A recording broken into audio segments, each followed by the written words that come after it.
فاسألوا أهل الذكر إن كنتم لا تعلمون.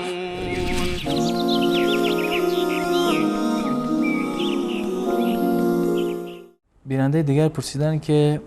آیا در میان اهل سنت سید وجود دارد و اگر هست نسبش به چه کسی میرسه؟ در اصل سادات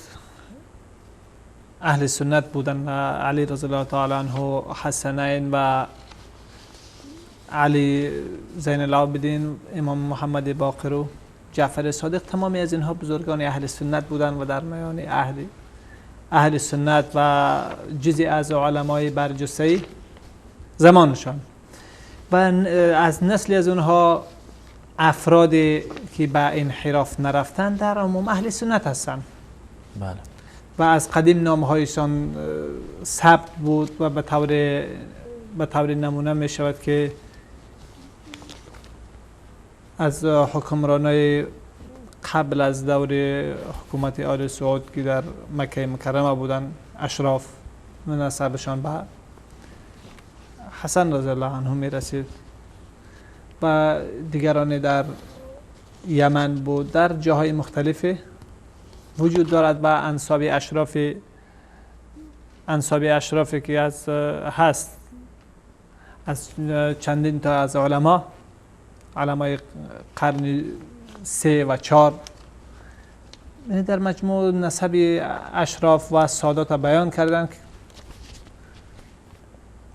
بعضی از اونها جزئی اهل سنت هست و بعضی از اونها یعنی از بلکه شاید تعداد کمتری از اونها انحراف کرده و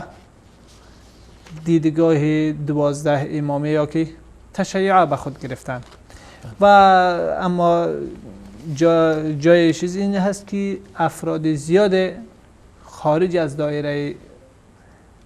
سادات به اساس تقدس و یک نوع احترامی که در جامعه برای از اونها تقدیم میشد تظاهر به سید بودن کردن و در کتاب‌های انساب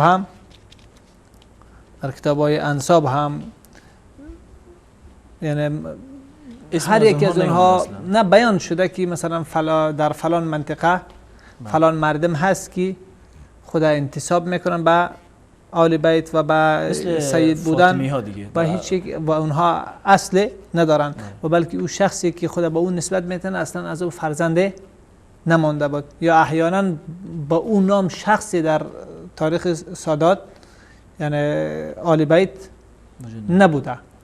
پس یک نام افتراضی است یا که انتسابی افتراضی است و این در مجموع کتاب‌های انساب و مخصوصا انساب اشراف که حتی بعضی منسوبین به مکتب تشیع نوشتن وجود داره. پس همه آن کسانی که این خدا به سید بودن نسبت میدهند یا که لقب سید به خود اختیار کردن، نه همشان سید و از اهل بیت هست، بلکه تعداد مدعین دروغین هستند و نه همه آنها بیرون از اهل بیت هستند، بلکه تعداد زیاده از اهل بیت و از خاندان پیامبر اکرم صلی الله علیه و سلم